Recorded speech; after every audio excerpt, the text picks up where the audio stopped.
Bonsoir, bienvenue pour cette nouvelle édition du journal de la rédaction, l'essentiel de l'actualité de ce 2 février avec les titres tout d'abord en images. Un centre d'éducation piloté par l'Association nationale pour la formation automobile va ouvrir à Guyancourt un véritable campus que nous vous présenterons au cours de cette édition. Le Vendée Globe et l'arrivée de l'Yvelinois Louis Burton, il termine à la 7e place, c'était dans le courant de la nuit, les premières images à découvrir. Et puis le département des Yvelines lance l'opération Adopter un poilu, initiative insolite pour aider les archives départementales à retracer le parcours des combattants de la Grande Guerre.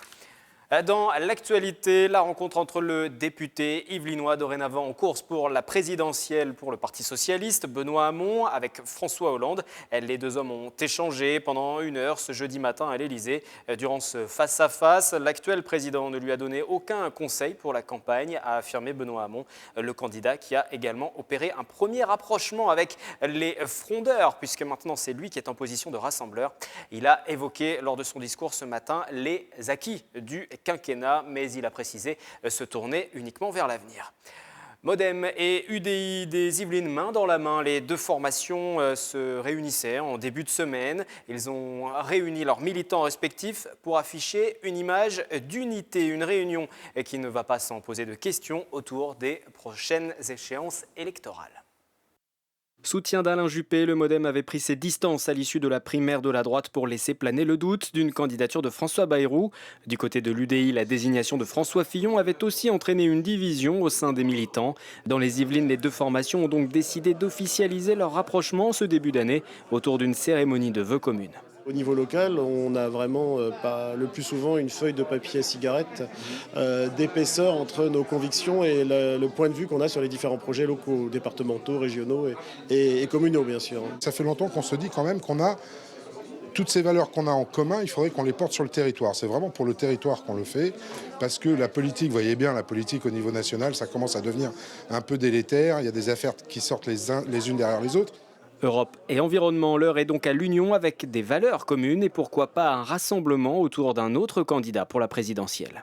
Emmanuel Macron séduit beaucoup, y compris dans nos rangs, il ne faut pas non plus avoir de langue de bois. Pour autant, il y a une méthode à l'évidence qui est intéressante, mais il y a un contenu qui est encore imprécis à l'évidence. Donc on va voir ce qu'il propose. Ça interpelle, c'est intéressant. Les jeunes le suivent. Il a amené un vent nouveau, de l'air frais. Donc on ne peut pas faire comme s'il n'existait pas, c'est pas possible. Et pourquoi pas des candidatures communes aux législatives? Une question que doivent évidemment se poser les responsables des mouvements. Lors des européennes de 2014, les listes UDI-Modem avaient totalisé 14% dans les Yvelines, derrière l'UMP et le FN, mais devant le Parti socialiste. On quitte la politique pour un mot du Vendée Globe à présent. Le Rambolitain Louis Burton a franchi ce jeudi matin à 8h47 précise la ligne d'arrivée au Sables d'Olonne. Il termine donc à la 7e place sur cette édition. Le skipper Bureau Vallée a bouclé son tour du monde en solitaire et sans escale pour la première fois en 87 jours, 21h45. Vitesse moyenne 13 nœuds. On écoute la première réaction du navigateur à son arrivée. J'ai pas vraiment de mots pour décrire ça. Je m'attendais on m'avait dit que ça serait très fort. Je m'attendais pas à débouler à 20 nœuds sur la ligne, à arriver avec du vent comme ça, plus d'hélice sur le moteur, donc toute la rentrée là c'est rock'n'roll. Et surtout c'est de voir autant de monde d'un coup au bout de 3 mois de solitude. C'est un vrai bonheur en fait.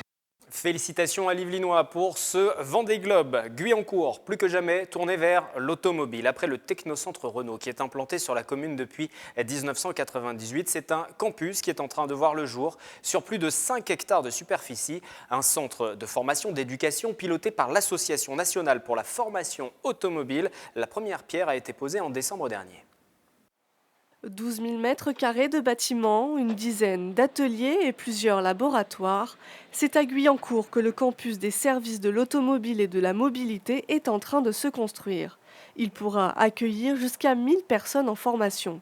Le campus des services de l'automobile et de la mobilité aura pour objectif de répondre à une carence qui existait au regard des enquêtes et des études qui ont été conduites. Il y avait vraiment un manque de formation sur l'ouest francilien. Donc c'est vrai que ça fait plusieurs années qu'on réfléchit à la manière de répondre à ce besoin. Il y a une opportunité. Une carence notamment marquée par une baisse de 16% du nombre de jeunes en formation en 10 ans. Le nombre d'étudiants diplômés d'un CAP est passé, lui, de 76% en 2001 à 33% en 2011.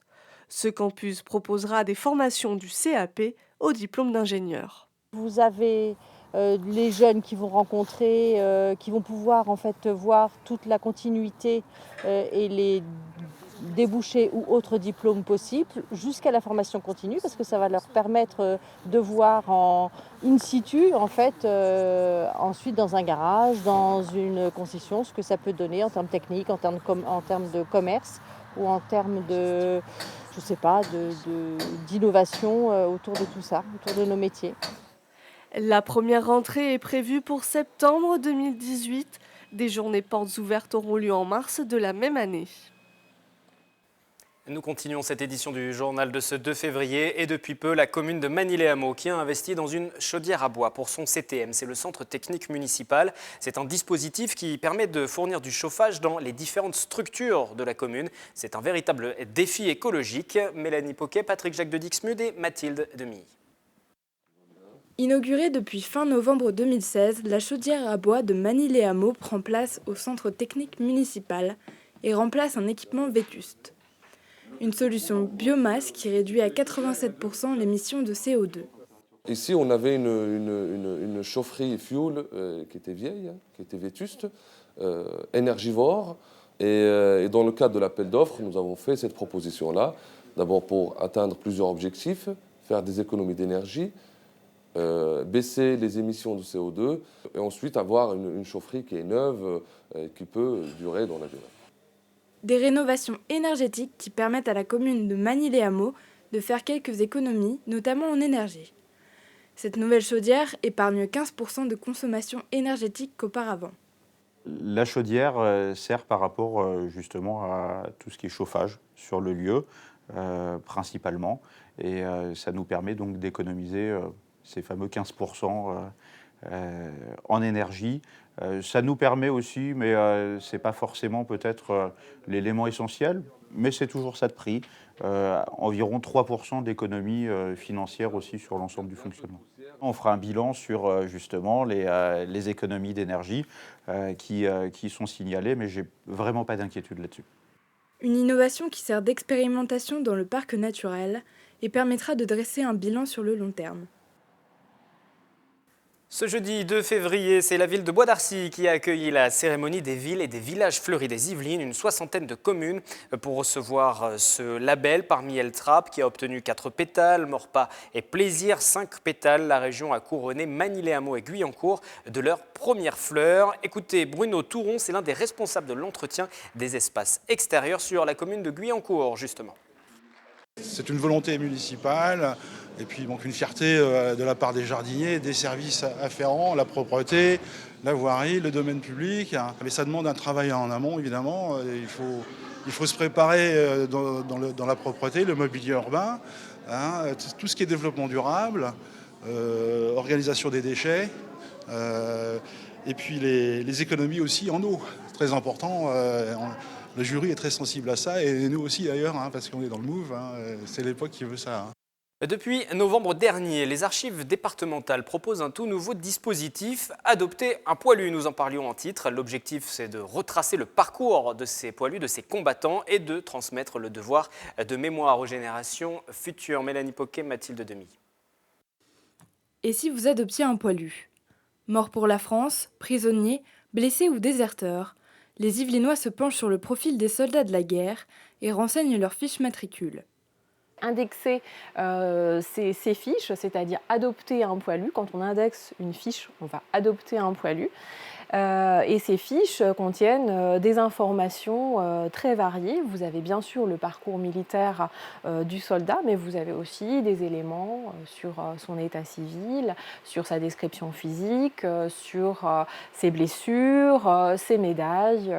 Aujourd'hui, sur les 219 000 fiches à indexer, plus de 17 000 ont été remplies par des volontaires, un progrès pour les archives, mais aussi un devoir de mémoire pour faire revivre localement l'histoire. On va s'intéresser à des hommes, on va vraiment faire revivre la mémoire de ces soldats. Il ne s'agit plus simplement d'une masse comme ça, tout à fait anonyme, mais en s'intéressant à ces fiches matricules, on va vraiment s'intéresser au parcours de chacun et faire revivre la mémoire de chaque soldat. Assis derrière son écran, Michel Renard a adopté son poilu depuis 5 semaines. Il a déjà recensé plus de 2500 fiches matricules, une passion qui lui permet de retracer son arbre généalogique. Je suis tombé sur le frère de mon arrière-grand-mère. Et puis il y a beaucoup de noms dont j'ai entendu parler par mon grand-père, ou même de personnes ou de descendants de ces gens-là que j'ai connus. Les archives départementales estiment que le projet aboutira en 2018, un siècle tout juste après la fin de la Première Guerre mondiale.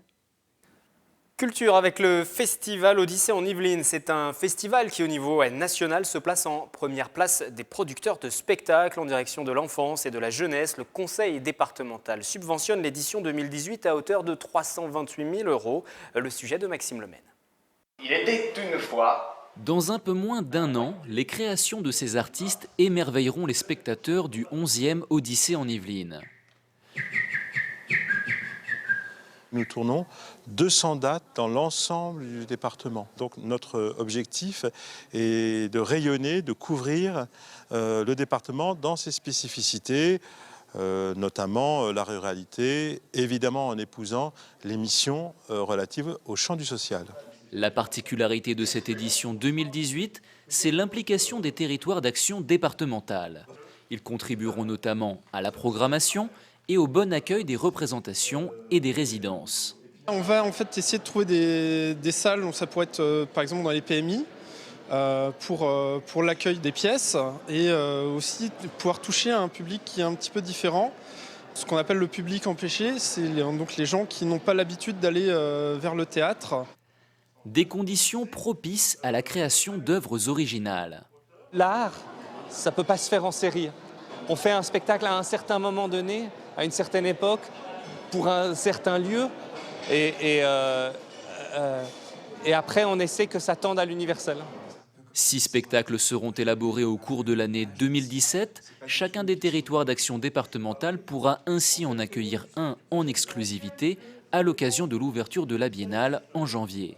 C'est en fait 6 festivals dans le festival.